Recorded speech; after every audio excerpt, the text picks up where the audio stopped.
And one of the thoughts that continually gets me to the gym and continually makes me show up and work hard is, and if you're good at it, if you're great at it, then you might just be great at everything. But for me, that really is the meaning of life.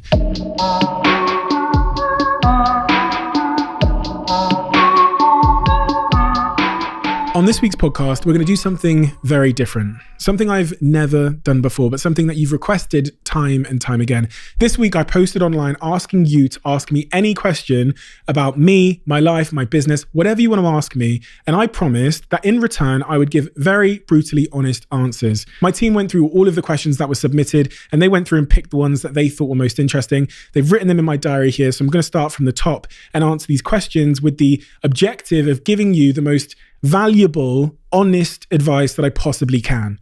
So without further ado, I'm Stephen Bartlett, and this is the Diary of a CEO. I hope nobody's listening, but if you are, then please keep this to yourself.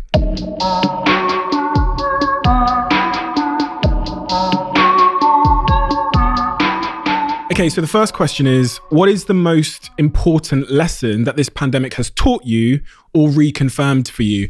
And for me, that is, it relates back to a podcast I did at the start of the year. And it's that uncertainty is not predictable, but it's preparable. And I don't actually think that's a word, but here's what I mean. What I know for sure, and this relates to everybody, is that your life is of course going to be full of a lot of joy and amazing things and breathtaking moments and rapturous moments of ecstasy, right? But it's also going to be riddled with moments of unexpected uncertainty and chaos. Joy is much easier to handle. You just kind of let go and go with it, right? The good times, not a lot of action or thought required. But uncertainty and chaos require a real rigid set of principles. And for me, those principles over the last 12 months have become acceptance, optimism, and action. And these three principles have a real linear connection to the outcome you're seeking. Without acceptance, when bad things happen, there's no optimism. And without optimism, there's no action. And without action, there's often no victory, or at least victory is delayed and hard times are elongated. So when bad news visits, whether that's being unexpectedly fired from your job or dumped by your partner or evicted by your landlord or losing a loved one in the case of a pandemic, you have to do everything you can to stick to these principles despite the intense cloud of natural emotions that will try to convince you and me otherwise. And like I do a lot of sort of introspective thinking for a living, and even I'm not immune from letting emotion get the best of me in times of intense chaos. No matter how much I've read or written in my diary or how many podcasts I've done, even I fall victim, especially in the short term, to all of those emotions and sometimes to the instructions those emotions give you, which will lead you to pretty dire outcomes. So, you get dumped by your partner, you immediately think revenge, right? You get fired by your boss, you think, I'm going to sue them, right? I fall for those traps too. And I don't necessarily think it's the aim of all humans should be to try and avoid those emotions and that thinking, because I think it's quite impossible. But it's to be better at the response, right? To shorten the time that those emotions sit with you and to be better in your reaction. And I want to clarify that acceptance, when I talk about acceptance, it doesn't mean being emotionless. It can often mean the exact opposite. You have to accept how you're feeling, accept what's happened, and importantly, retire from trying to change the unchangeable or from wallowing in regret. And you have to do everything you can to get yourself to a place of optimism. I see that as your responsibility. People won't like me saying that, right? People typically, especially in hard times, don't like to delegate responsibility to themselves. So as hard as it can be, you have to find and create hope for yourself and have faith, just like everything else has in your life, that this too shall pass. And then you have to use that optimism to drive you into action, which is for me the third principle that I've learned over the last 12 months. If your partner's dumped you, it's time to dust yourself off and get yourself into the gym to fight back. And I don't mean fight back as in bomb their house. I mean fight back in a mental capacity, to stop stalking their Instagram, to triple down on your friendships and your meaningful relationships, to stand tall and weather the unavoidable emotional storm and have faith and acceptance sit by your side. The opposite of these principles, of course, is like denial, is pessimism, and is inaction. And these are the principles of a baby gazelle that's decided to fall asleep with its toes dipped into a crocodile-infested waters. This is a decision to lose twice. And when I say L, right, I mean loss. And when unexpected chaos happens like this pandemic, which smashes our businesses and destroys our social lives and apparently steals a year from our youth, The first L we take is involuntary. Shit happened and you didn't choose it. Totally out of your control. I get that. But the fateful decision to choose denial, pessimism, and inaction as our response is a voluntary second L. You're choosing to increase the chances that bad times will become even worse times. You can make the choice not to lose twice. The first L wasn't your choice. The second L, well, that's a byproduct of how you choose to respond. Acceptance, optimism, and action. And I guess the second lesson I've learned this year is a lesson in the importance of prioritization. This advice of which people often give, and I've often given, of protecting your time and saving your time really feels somewhat incomplete to me now, because it's like the first half of the sentence. You've got to then ask yourself, saving time to do what? Saving time just to spend more of it doing the wrong things? Saving time to spend more of it being more productive just so you can get more work done? I guess better advice is to prioritize better. If you told 19-year-old Stephen Bartlett just to save more time, he probably would have said no to a couple of things and then just spent that saved time working alone in his office all weekend. And that advice would therefore lead him to a less joyful, more depressive existence. And if you told 19-year-old Stephen Bartlett to prioritize better, the first question that comes to mind is, what are my priorities? And my long-term priorities, as I think is the case for all of us, are ultimately linked to the things that make our life meaningful, which are friends, the joy of work, our relationships, the satisfaction of pursuing our goals, the challenge, achieving greater freedom, knowledge, the pursuit of knowledge, health and fitness. And I guess I would have reviewed the allocation of my time through that lens. I would have saved time only on the things that aren't connected to my macro priorities and reinvested it in better places. And this year, because we've, been forced to realize what matters in many cases, I guess now I'm not trying to save time just for the sake of spending it more on optimizing my productivity. I realize that that's an incomplete sentence, and really the most important thing is just to prioritize all of my time better and allocate it to those things that ultimately will matter the most. Okay, so the next question in my diary is, how do I maximize my earning potential?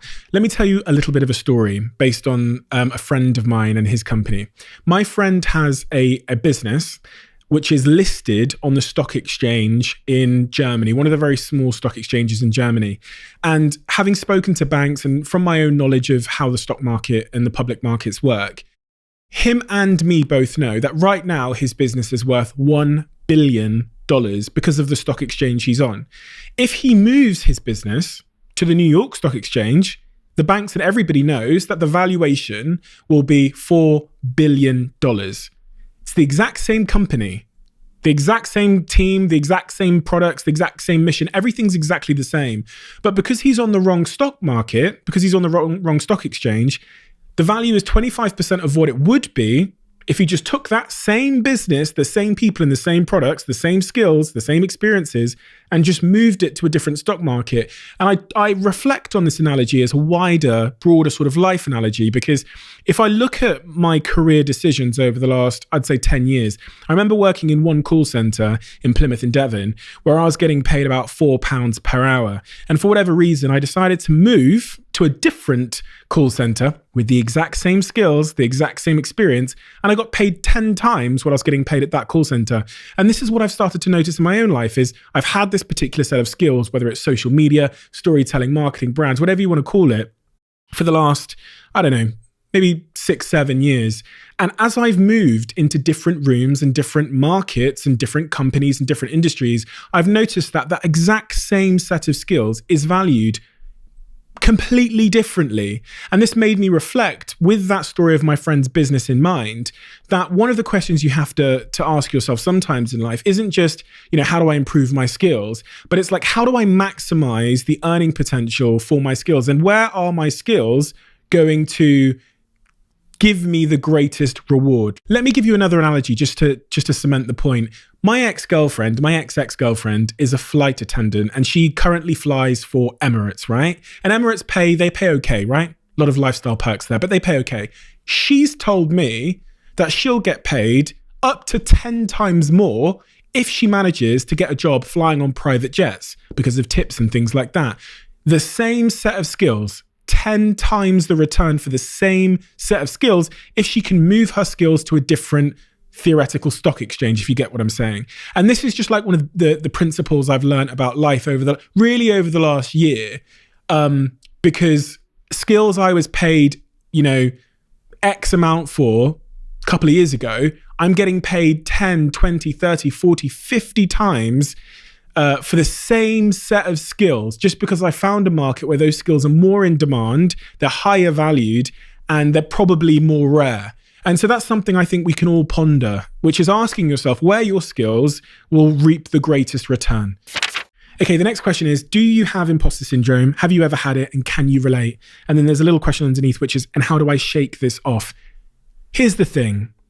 Whenever somebody does something that's outside of their zone of comfort and that they don't have a ton of experience in doing, we all feel the same thing, right? We all feel that sort of low-key inadequacy or that slight fear. But the reaction that everybody feels and the way that we label that feeling is completely different. And I actually think it's how you label that feeling that determines how you perform in that scenario. So some people will say, okay, this is an exciting challenge. I'm going to learn. I'm going to throw myself at it. I'm going to use that energy that I'm feeling, those nerves or whatever it might be, to focus. Some people will say, oh my God, and they'll implode and they'll try and retreat back into their zone of comfort, right?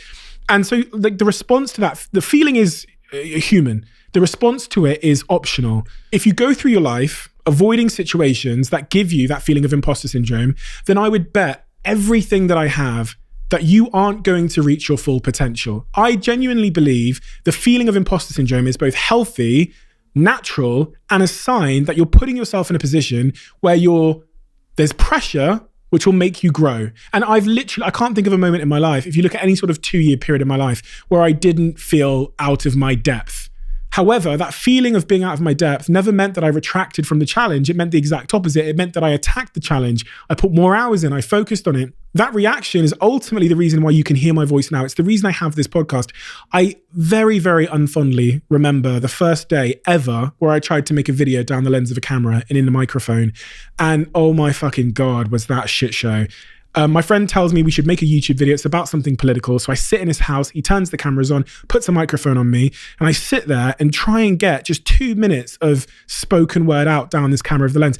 And I sit there for 7 hours, so much so that at the start of this 2-minute video, it's light outside and it's sunny. It's like the morning. By the end of this 2-minute video, if you were to watch it on YouTube, it's dark outside and you can see stars. It took me that long, right? That long, because I was sat there feeling like an imposter. People aren't going to give a fuck what I think. I'm an idiot. I'm sat there sweating. And ultimately, it was my decision not to let that sort of knock me back and to swerve that being in that uncomfortable situation ever again. That's taken me to this place today where I'm doing this podcast and there's all these people that listen to it. And we've got this YouTube channel and all of these wonderful things. And that is the defining thing. It's not about avoiding imposter syndrome. That's a very human thing. It's learning the art of embracing it. Quick one, starting from the minute the lockdown is lifted, we're going to start bringing in some of our subscribers to watch how this podcast is produced behind the scenes. It means you get to meet the guests, meet myself, and see how we put all of this together. If you want that to be you, all you've got to do, hit the subscribe button. Okay, so next question is, how do you do things you don't want to do? I've had this cross my mind a lot lately, and I'll tell you why, because I've committed myself to working out in the gym downstairs every single day, and I have been going every single day for many, many months now. I think the first time I started going gym consistently was actually March last year when all of this craziness was thrusted upon us. But some days, as I've talked about in this podcast, and I know people get tired of me talking about the gym, but it's just a place where you learn so much about yourself and discipline and your body and your brain and all of that. So I always refer back to it. But some days I just can't be bothered. I can't be bothered to go. I can't be bothered to train hard when I'm there. And in many ways, that's kind of like synonymous of life. There's so many things in life that I just don't want to do. And one of the thoughts that continually gets me to the gym and continually makes me show up and work hard is this principle I live by, which is comfortable and easy are like really short-term friends, but they're long-term enemies. And here's what I mean by that. Comfort in the short term makes me feel warm and fuzzy, but then it might lead me to being obese and having arthritis and having high blood pressure and having a heart attack in the long term. So like comfort and easy, I just view, so anything that's comfortable and easy, like super comfortable and is, inherently avoiding hard work or discomfort, I kind of view that decision or that thing with skepticism. I think you're trying to fuck me in the long term, aren't you? And I genuinely cognitively have that thought process sometimes when my brain flutters and flirts with the idea of, oh, just skip it, Steve. You don't really want to do that. Just, get an early night and swerve that thing. I think that's going to stab me in the back one day. In 12 months' time or 10 years' time, that decision to choose comfortable and easy as my friends, well, they're going to become enemies and they're actually not on my side. If you're looking for growth, my general principle is to choose the challenge. I'm not saying choose the thing that you fucking hate. I'm not saying choose the toxic thing that's going to destroy your mental health. I'm saying if you're looking for growth and you're looking to achieve the future that you envisage in your mind, your ambitions, then you should choose the challenge. And that's the thing that I continually come back to every time, Steve, it hits 6:30 and I know I've got to go to the gym in half an hour and I'm manically busy and everything in my head is saying, make an excuse. No one will know. Go tomorrow. Just tell yourself you'll go tomorrow. You'll do it another time. Procrastinate. Or when I get to the gym and I don't really want to show up and I don't want to work hard, the same little thoughts whisper in my brain. But then I think maybe that's the enemy. Have those thoughts really got my long-term ambitions and my values in mind? They nearly always haven't. And that goes back to the podcast I did with Nir Ayel, where he says that, when we try and procrastinate or we convince ourselves to do the things we don't want to do, it's because of some kind of psychological discomfort. It's because I know that these weights are heavy and I know that it's uncomfortable and I know that I'm tired. And those are, if you are able to overcome those moments where it's easier to quit, those are your growth moments. Those are, in fact, the most valuable moments. And this again comes to another point, which I always think, which is the moments where I want to quit, right? The days that are the hardest to get myself up and going are probably by definition the most valuable moments to overcome, because that's probably, again, thinking logically, where most people decide to stop. So, that's where the greatest returns are. And it sounds like fluffy bullshit in hindsight. No, I think this. I think that in the moment. I think it before I go to the gym. I think, yeah, this is the day when most people wouldn't go, after the week you've had, right? So hopefully that helps. And the conclusive point here is like you're connecting yourself to who you want to be in those moments. You're reminding yourself of the person you want to become. And this, I read this on Twitter, I think 9 months ago, but it's stayed with me ever since, which is how would the person you want to become behave right now? And if you ask yourself in those moments, how would the person I want to become behave right now? What are the decisions the person I want to be would be making? That's usually a good way to decide what the best answer is, right? Hope that helps. Okay, so the next question's a very deep question. It's, what is the meaning of life? Very good question. Something I've actually pondered a little bit over the last year or so, as I've got more into Elon Musk's work and space and his motivations for wanting to understand meaning. He actually says that when he was really, really young, he started pondering the meaning of life and actually made him depressed. And it wasn't until he read Hitchhiker's Guide to the Galaxy that he found some meaning and optimism. But to answer that question myself, I would say the meaning of life is to create and live a meaningful life. I know that sounds like a bit of a cop-out, right? But in what you consider meaningful is totally subjective and nobody can tell you what that is or what it isn't. But I think you can spot it when you get that feeling inside yourself that your efforts are resulting in progress or outcomes that feel deeply worthwhile and fulfilling to you in any facet of your life, whether it's raising your dog or whether it's your relationships or your work or whatever it might be. And some people find that sort of connection and meaning in building their businesses, in writing, in hobbies, or training their body through exercise or raising kids or practicing their religion. One of the most important things I've learned on this podcast from interviewing guests and asking them about the toughest moments in their life, specifically guests that suffered with depression. I remember we had Dan Murray on the podcast who had lost his father and talked about how it wasn't until he did ayahuasca and saw that the world was interconnected that he refound his meaning. And we also had Ben Williams on the podcast who said he was suicidal and considering taking his own life until he saw an advert to be a military commando and went off on that journey to pursue his intrinsic career ambition of becoming a commando, that he found meaning in his life and stability. And also from writing my book, there are some just crazy mind-bending studies that I read about in the preparation for my book that totally changed my thought process on this. One of them, right, is studying Johanna Hari's work and the work he's done to understand the true causes of depression and anxiety. And his work continually points to the fact that depression and these depressive feelings and this sort of lack of orientation in life comes from people who have had something happen to them, often who have lost a sense of meaning through trauma in their life, not what's wrong with them, not because of some sort of chemical imbalance in their brain. The other really sort of example that I just can't shake, that's in my book as well, is this study they call Rat Park. Very, very simple. They took a group of rats, they put them in cages, and they took all meaning from their life, literally just a white cage on their own. And they gave them a choice. Do you want to drink heroin water, or do you want to drink normal water? The rats that are stuck in a white cage alone become drug addicts, right?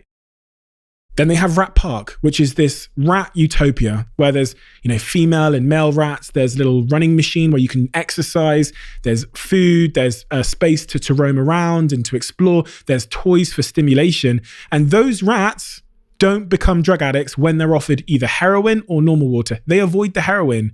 If you zoom out a little bit and apply the same thinking to humans, the science says that over the last 2 years, the life expectancy had dropped between, I think it's 2018 and 2019, because of opioid-related deaths, because people are getting addicted to opioids and that's resulting in their death. And again, that is because we have an epidemic of meaninglessness, of purposelessness. That's what my podcast has taught me, and that's what my research and my book has taught me as well. Commonly prescribed antidepressants do work for some people. I think it's important to sort of caveat my points with that. But adding additional meaning and connection to your life does seem to be one of the most powerful antidotes for those feeling lost, depressed, and unhappy and lacking that orientation. And just to relate it to what we're going through now with this pandemic, a lot of my friends have been calling me and telling me that they're feeling down, right? They can't particularly describe what exactly is causing them to feel down. But over the last 3 months in particular, as the UK has gone into this, I think, third lockdown, I've really grown concerned about some of my friends. And the advice that I continually give them centers around the point I've just made, which is to find things that will give them meaning. Life before, pre-lockdown, gave you meaning. You wake up in the morning, you go to the office, you've got colleagues and friends, and then you go to the club, you go to watch your favorite football team play, you go and see your mum and your dad, your grandparents. Life was full of meaning before. Now it's been pulled from you, so now it becomes your responsibility, if you want to maintain those good feelings, to go and get that meaning, right? To go and create that meaning in your life. You can't assume that it's just going to show up like it used to. So this goes back to one of my points, which is you really have to fight back. You have to go and get it. And I'll give you an example that relates to me personally.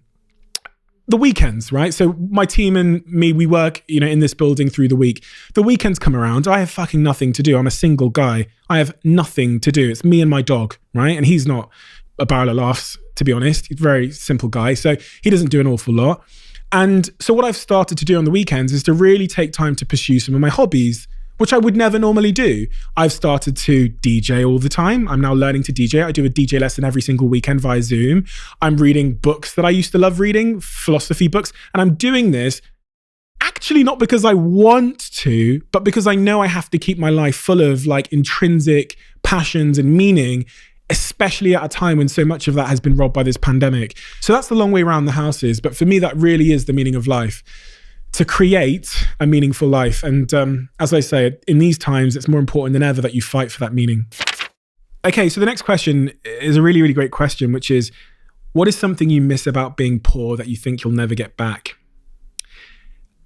The Stoic people used to talk about this concept of hedonistic adaptation and the hedonistic treadmill. And I'll give you an example that's really easy to understand. I remember at 23 years old when I took my first flight to I think it was 21 years old, to Thailand with my business partner, Dom.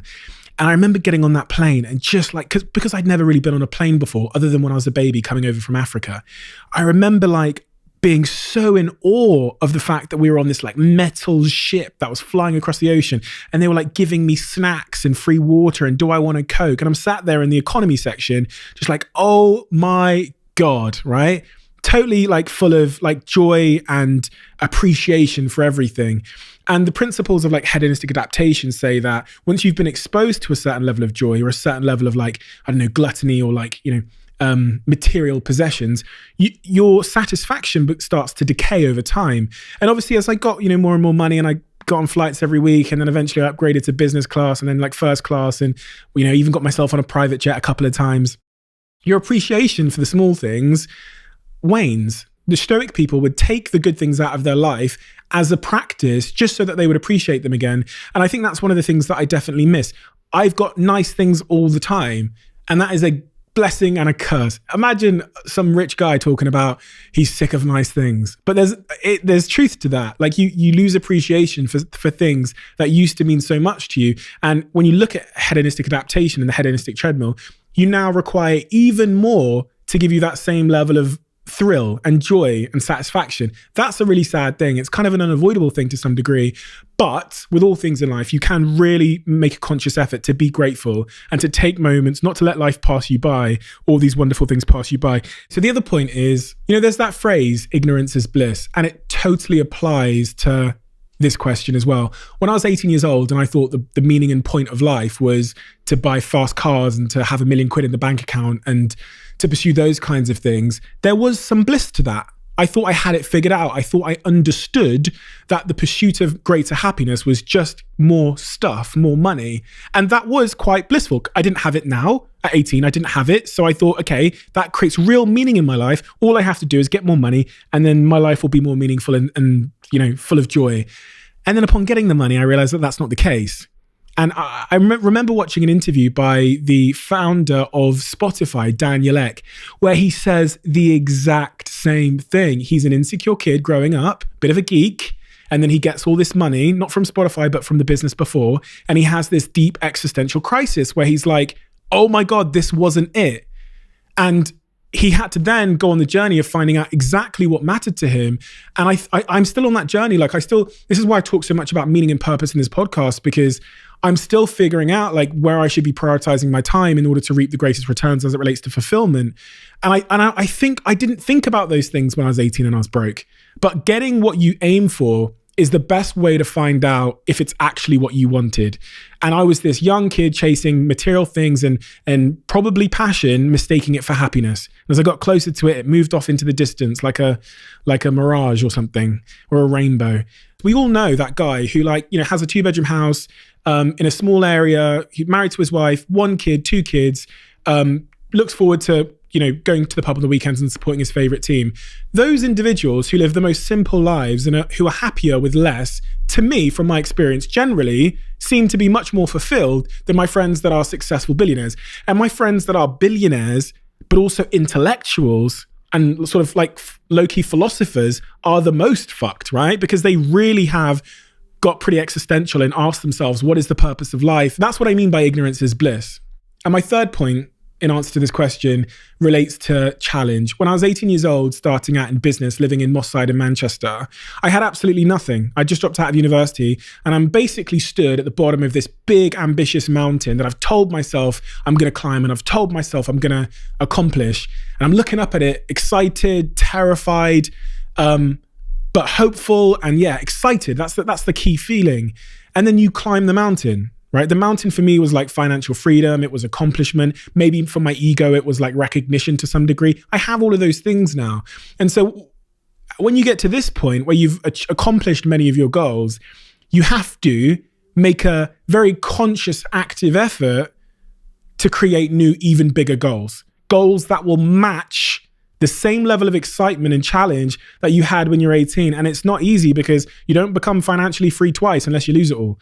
Right? So my goals have to be way bigger to give me that same level of hunger and grit and determination that I need to stay stabilized and to be happy. And I guess it's a crazy thing to say, but to some degree, I miss not being at the bottom. I miss not having those massive, this just sort of Mount Everest in front of me. And this is what I've seen in, many of my friends who are entrepreneurs and even some of my idols, is when they get to that point, when Elon sold PayPal, or when Bill Gates sold Microsoft, they then go and take on some of these tremendous, philanthropic challenges. It's no surprise that every billionaire becomes this crazy, massive philanthropist and tries to take on some of the world's most existential problems, right? It's no surprise that Elon is doing, trying to save the planet and take us to a new one, because he will not be able to find a sense of fulfillment and happiness in doing another PayPal. He just won't find it. And in many respects, this is why I think people who are tremendously ambitious have a bit of a curse. I've spoken to a lot of my friends that run businesses. You are obsessive about progress and challenge and ambition and reaching the next milestone. And I think a lot of them would actually, if they could just press a button and trade their life for a much simpler life, someone who doesn't wake up every single day and check their WhatsApp for 30 different messages about their business on fire in 5 different countries. If they could press a button and live a simple life and be content in that life, I think most of them probably would. Many of them would. If they wouldn't, maybe they're twisted enough not to realize that the meaning of life is to be happy. So if I gave them a happiness button, maybe some of the psychopaths would still opt for their current life. I've got one particular friend in mind, who I won't name, who sat me down about 2 years ago, and he's very, very successful. He's probably a billionaire by now.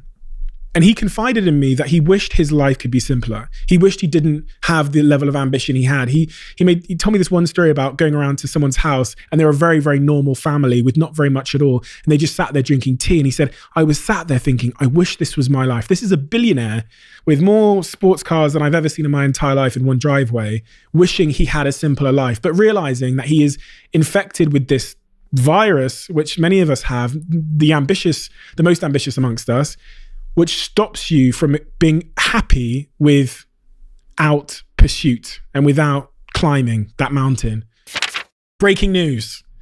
I have a new favorite flavor of Huel. About a month and a half ago, they sent me in the post this white bottle with this sort of Sharpie red pen on it that said top secret. And I took it out. I sipped it, probably shouldn't have, because if people send you things in the post like that, you probably shouldn't drink it as your first reaction. You should confirm that they sent it. But I took it out, I drank it, and it tasted amazing. And now I'm very happy to announce that my new favorite flavor of the Huel ready to drink, slow release carbs, 20 grams of protein, vitamins, minerals, 27 essential vitamins, 7 grams of fiber per bottle, is banana, which has just gone live on Huel. And my friends know that I'm a massive Huel, so they've been messaging me all this week saying, Steve, how good is it? Is it good? And I've been telling them this is my new favorite flavor, which I think says a lot. So berry is now number 2, and the new banana flavor ready to drink Huel is my number 1. So yeah, give it a taste. It kind of tastes like banana milkshake, but banana milkshake isn't usually as nutritionally complete. So that's win, win, win. Try it. Fiverr.com. I've talked about this a lot on this podcast, and I just wanted to give you a bit of an update. I've really got into using Fiverr over the last couple of weeks, and I think if I was to estimate, I've now had 6 different tasks completed on Fiverr in the last 4 weeks. I've had 2 website builds. I've had 2 decks made from designers that are all around the world. One is in Venezuela and the other one is in Iceland. I've had 1 logo made and 1 video made. And to be honest, I just wish I knew about Fiverr sooner in my career, because I think I would have been able to accomplish more in a much more cost-effective way. Okay, the next question I have here is, what is the most valuable skill you've learned and how does that serve you now? My mind bounced around to a few different things when I read that question, but it came back to this one answer, which kind of summarizes all the other little points, which is sales. And I genuinely believe sales, however you kind of want to define that, is the single most important skill in the world. I don't mean like selling Rolexes out your coat or selling double glazing to a grandmother on the phone. I mean the art of being able to persuade other people to take an action, right? And this is a skill that you will deploy in a nightclub when you meet someone you fancy, with your teams, when you're trying to build businesses, with investors. Every time you communicate, in some respect, if you're trying to achieve a certain outcome, you are a salesman or woman. And the art of being a good salesperson is broken down into a bunch of different factors. There's an understanding of, having the self-awareness to understand how you're coming across, having the awareness to understand what the person you're speaking to is after. It's how you carry yourself. It's your body language. It's the way you speak. It's the energy you bring when you're talking. It's all of these small things which are very hard to train into somebody, but without a shadow of a doubt, sales is the most important thing, because it's the skill that I use every day the most. right? And I want to answer the question, like, how did I learn how to sell things? I've raised investment maybe 20 times, maybe more, probably more if you consider some of the roadshows I did when we took our company public. One of the most important experiences I had in my whole life was I started working in a call center in Plymouth when I was 16 years old, selling double glazing at Everest call center. And then I did that job until I was about 18 and then moved to Manchester, dropped out of university. And then my next 10 to 12 jobs were all in call centers. Whether it's because of my voice or because of my skills with selling, I was just so good at that job. And I genuinely believe that telesales experience I've had, and I genuinely would work in a telesales call center for 3 months, make so much on the bonuses that I'd quit. This is why I've had 12 telesales jobs. I'd quit. I'd spend the next 2 months trying to build my business. I'd then go back to another call center, make huge bonuses, then I'd quit, and I'd keep doing that. But I genuinely believe that experience working in call centers, where you're honing this particular skill, which is calling someone, usually completely cold, out of the blue, and having to persuade them in less than a minute to give you a chance, or to buy immediately, but to give you a chance to sell them something that they didn't need. We all fucking hate telesales people, including me. I just hang up immediately these days because I'm so time poor. But if you got a chance to do one job in order to improve your sales skills, I would highly, highly recommend you do either that, or even better, which I did again when I was in Plymouth, door-to-door sales, because that introduces sort of body language and other sort of more physical communication skills, which are even more relevant to the world we live in today. So yeah, sales is definitely the most important thing. And I often say to people when they tell me that they've got an offer to take one of two jobs, I'll often always prefer the sales role, especially if they're young and they need to develop in that area, because I think it will yield the greatest returns over the long term. I think getting good at selling stuff when you're young will yield tremendous returns as a skill as you get older. And as I said at the start, sales applies to everything. And if you're good at it, if you're great at it, then you might just be great at everything, or at least be able to convince people you are. Okay, so the next question is, what is my greatest weakness? And when I first read this question, a bunch of different things came to mind in different sort of parts and areas of my life. So I'm just going to share as many of them with you as I possibly can. The first thing that comes to mind is I'm really bad at prioritizing against the things that really matter to me, and I know that will matter long term. I've talked about this a lot in this podcast. I don't call my parents enough. I don't see my family enough.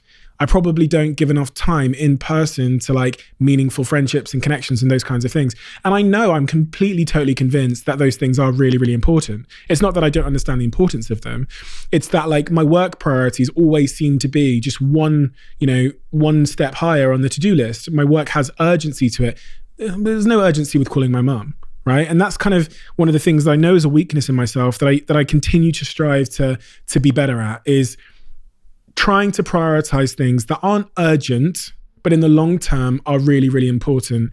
The next thing is in relationships. I'm like really self-centered. I just want to do what I want to do. And I am generally like really unwilling to compromise. And that's an awful thing because relationships are all about compromise, apparently. So I've been told many times. But I know it's a weakness of mine. I kind of live the world in my own head. And if I want to just get up and go and DJ or walk down the street or go in my room and just look at my laptop and watch YouTube videos, doing that is quite hard when you're in a relationship and you've got someone else to consider. You have to consider what they want and, the things that they want to do that day. And also in relationships generally, I don't want to do much because 9 to 5, like throughout the week, my brain is fucking chaos. So on the weekend, I'm not really all up for doing much. That's my downtime. And that's become a real weakness of mine. And it's made forming romantic relationships harder because on the weekend, I don't want to get out of bed. And if I do, I just want to do nothing or something very, very simple. But the problem I have there is through Monday to Friday, I've spent all my time on my work. So Saturday and Sunday, by definition, like logically have to be the time that I commit to you as my partner. So this is why I continually struggle in relationships, because Monday to Friday, it's not about you. And on the weekend, it's about me. It's about me and my downtime watching Manchester United play. And I have to learn to compromise. I'm sure a lot of people can relate to that. The last thing would be, because I'm so mentally bombarded with a billion things I have to do at all times, over the years, the one thing that I've definitely noticed in myself is I get more and more arguably rude. And to the point, which is like when at the start of my career, I had more time and there were less tabs open in my brain.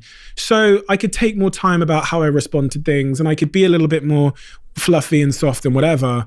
But when you have tons of urgent priorities, your brain is so funny. I was talking to a friend about this morning, in fact, and I was just giving some feedback to one of the teams I'm working with at another company, because the CEO had basically got in touch and requested that all comms become much more streamlined.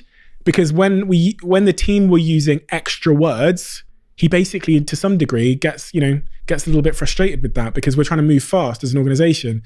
And I totally related to that. I noticed myself getting annoyed when anything takes longer than it should. And this is something that's really changed, like totally changed in the last couple of years. So I guess the thing that I have to be aware of is that even in the situations where I'm just desperately trying to save time, is that I don't compromise on being a decent human being. And I can't explain to you how hard this is, because we tend to have a philosophy for how we act and how we behave. And that philosophy sits deep within us. And whether it's a landlord showing me around a new apartment or a new office, or whether it's an email or whether it's a phone call, the philosophy tends to be the same, right? And it's hard to switch between different philosophies. So I tend to treat very personal things sometimes in my personal life, whether it's a landlord showing me around an office, with the same rapid urgency, or my mum having a conversation with me with the same rapid urgency that I might treat business things. And I need to get better at like switching between the contexts and behaving differently in each scenario, and realizing that in some scenarios, the saving of the time is not more beneficial than the just remaining a decent person and like engaging in the situation.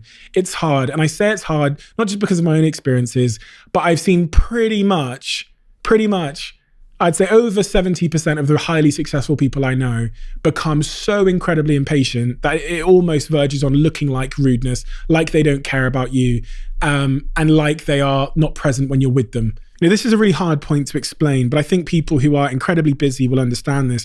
Over the last couple of years, I've noticed that I've got incredibly impatient with any request I get. And it's something I've noticed not just in myself, but in some of my friends who run very, very big, really, really sort of ambitious global businesses who are constantly bombarded with stuff. They are some of the most like antisocial, slightly rude people I've met. You just can't get 10 seconds of their attention.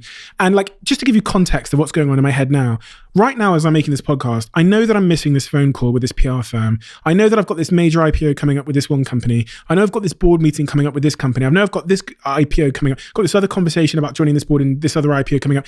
And I've got all of these other personal things going on in my life. And this, I've got to record this podcast. My brain has just got all these tabs open. So when my PA walks up to me and she goes, "Hi, Steve, how's your day going? Would you, shall I buy Pablo some dog food?" It's almost, the only way I can describe it is the question is like an irritant. And what I've learned over the years is like, I have to understand that people don't understand. And I have to try and respond on that basis, which sometimes, especially when I'm like really tired, can be a challenge. Something that I've really tried hard to work on, but I'm still like really not that great at, is remembering to be like gracious and just a decent person, irrespective of what's going on in my head, and treating people and being super polite and trying to be my best self every single day in every interaction. I talked on this podcast once upon a time about the day I got on a plane, I was sat in business class and I look up and it's that guy from Man vs. Food. And we were running at the time one of the biggest food publishers in the world, Love Food. And so I messaged the Love Food team. There was about 150 people that got this message in the social chain chat at the time. I said, "Oh my God, that guy from Man vs. Food is on the plane." And they all said, "Okay, go up to him and ask him this like famous social chain question we have, which is, what's your favorite sandwich?" Long story short, when you join social chain, you get asked the question, "What's your favorite sandwich?" So I jump up and I walk over to his seat in business class and I say, "Hey, I got a question." Boom, shuts me down. "Not right now," like shouts in my face. So I like slowly tiptoe back to my seat in business class and like slouch down. And then I have to message 150 people saying, "Oh, by the way, that guy we all really like is an asshole." And he would have had no idea that he was speaking to somebody who ran, at the time, the biggest food publisher in the world and had hundreds of employees. And at some point in the future might have wanted to do some business with him or work with him, but now thinks he's a total arsehole. And this, for me, that moment, I'll always remember as teaching me how important every interaction is, even the ones that don't seem that important. And I try and bear that in mind. If you've ever come and watched me speak anywhere in the world, which I'm sure a lot of you have, because I was a bit of a speaking hoe over the last couple of years, then you would have known that I never ever would leave a venue before everybody's got a chance to like take a photo or meet me or ask me a question. I would be the last one to leave my own talks. Because that's the way that I would want someone to treat me. Someone that I followed and admired, that's how I would want them to treat me. And I'm scared of being an asshole. Yeah, and it's much easier to be an asshole when you've achieved some level of success, right? Powerful people find it the easiest to be an asshole. They can therefore also probably do the most damage by being an asshole, but also get away with it a lot of the time. I believe in being a good person as much as I possibly can be, and I'm like clearly imperfect in many, many ways, and I still struggle with this, but I'm doing my very best to be a good person, and to be kind and to never forget who I am and where I come from. Okay, so the next question is, I'm scared to post my business online at the risk of failure or humiliation. Do you have any advice? This is a very interesting thing that I don't think people talk about enough, especially when they're starting out in business, which is how do you overcome the sort of public transition from just being Steve to now being this entrepreneur who's running this business and raising money and giving people advice and has a podcast. How do you like square that with, especially in your friendships and your personal circles, with the person that they knew first, right? And when we started the business, when we started Social Chain, my business partner, Dom, who's come on this podcast to talk about it, was ridiculed by his friends privately. Like, you know, those kind of jokes that people do where it's like a joke, but it's also not a joke. So he would post on his Facebook page saying, we've just started Social Chain, just started this business, it's going really well, or whatever he'd say. And like 5 or 10 of his best friends in the world from his hometown would jump on there with these kind of snide, jokey, like patronizing, bantery comments, but they were like inherently mean comments. And I remember back in the day continually jumping into his comment section and trying to defend him, and I'd get some of my other friends to jump in there and just be a bit nicer. He was posting his achievements and being like ridiculed with like not funny, kind of funny banter. And for me, as I reflect on what that actually was and the psychology behind his friends and knowing his friendship group back home, I'll be completely honest, I think his friends saw him changing and somewhat didn't like who he was becoming because his success kind of alienated them. And nobody, this is just a principle of psychology that I've actually written a little bit about in my book, people are most envious of people who they can relate to. So if your colleague at work or your friend or someone your age is achieving huge amounts of success and they look like you and went to the same school and came from where you come from, that inadvertently shines a mirror on you. It means you've got no excuse, and that your, success or lack thereof is probably a consequence of your own actions. And as humans, we just don't like that thought. And so my business partner Dom's social circle back home, many of them, not all of them, there was 1 or 2 key exceptions, were trying to rein him in and saying, you're one of us, stay here, don't become something that we can't resonate with. And if you find yourself in the scenario that Dom did, you basically have a really simple choice to make. It feels complicated and it feels like a bit of a minefield, but it's not. The central question and the most important question you have to ask yourself is, who do I want to be and what makes me happy? And this is a point you can extrapolate to any sort of area of your life, even those outside of your career. Who do I want to be and what makes me happy? And decide what that is and pursue that thing.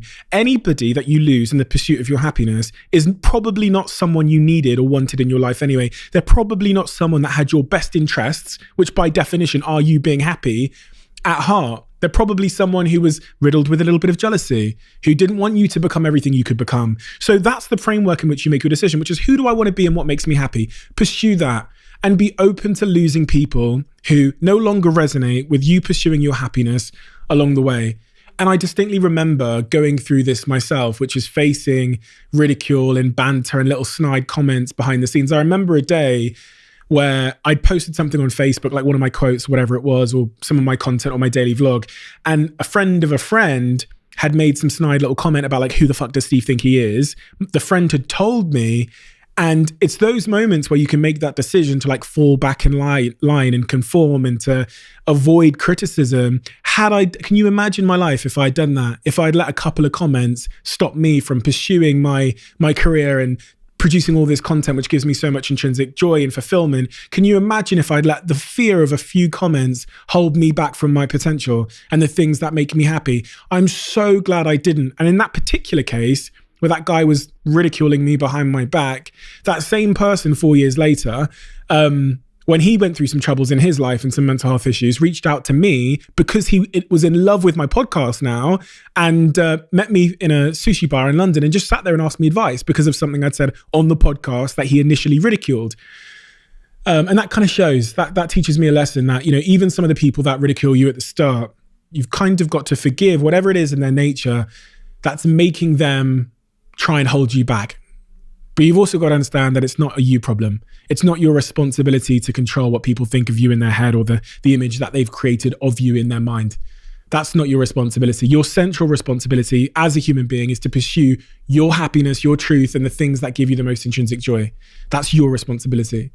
And one of the things I've come to learn about success generally in life is that it's the small, seemingly invisible, seemingly insignificant decisions piling up over time that have the greatest impact on you. It's not our big life choices, it's the small ones, the ones that are easiest to do or not to do. And it's the same with bending under public pressure or criticism. It's easy if you see a friend of a friend slagging you off just to stop doing that thing. If you allow these small, seemingly insignificant comments to nudge you one day at a time away from the person you want to be and the person you want to become, can you imagine how far you're going to be from that person in 10 years' time? It doesn't bear to think about. People ask me for book recommendations all the time, and I finally got one for you. It's a book called Happy, Sexy Millionaire, which is authored by me. There's this crazy thing when you write a book because you spend so much time pouring your heart and soul into it and everything you know and all of the revelations you've had in your life. And then there's this barrier, which is that people have to buy the thing in order for them to get that thing that means so much to you. I wish that wasn't the case. It's just the way the industry is. And in order to get that distribution and to get it on shelves, you need a publisher. So please, please, please, if you can, if you've ever liked anything I've ever produced, this podcast, my Instagrams, anything I've ever said, read this book. There was no ghostwriter. I wrote every single word myself. There's some real surprises in there. It's an honest, sometimes hilarious, incredibly vulnerable, hopefully valuable recount of my life, my journey, everything I've learned across the way, and really the answer to being fulfilled, to being happy, and to achieving success. It is the most important thing I've ever created. So I implore you to go to Amazon now or wherever you get your books and get that pre-order. If you get that pre-order, I'm going to put you into a group with everybody that's pre-ordered it, and I'm going to send you some exclusive stuff. So the first things I'm going to do is a series of voice notes, which I think are going to be pretty powerful. I'm going to give you access to some tickets, which nobody else will have. And I'm going to do everything I can to thank you for giving me that sort of £9 of your money or whatever it is. Happy Sexy Millionaire. You can pre-order it everywhere now. And if you do get that pre-order, please do DM me because I'd love to thank you myself. Thank you so much for listening. I feel like I don't say that enough to all of you guys. It means a ton to me. And honestly, there'll be little moments where I'm in the street or in the gym or someone will say something about the podcast and it just puts this tremendous fire under my belly to continue to do it. It requires a huge commitment, and the driving force behind that commitment is all of your feedback. If you're listening on YouTube, hit the subscribe button. If you're listening on the Spotify or the podcast store, hit the subscribe button. It means a ton to me and it's more fuel for this movement. And yeah, it's the reason why we can keep bringing you these episodes. And I'll see you again next week for another installment of The Diary of a CEO.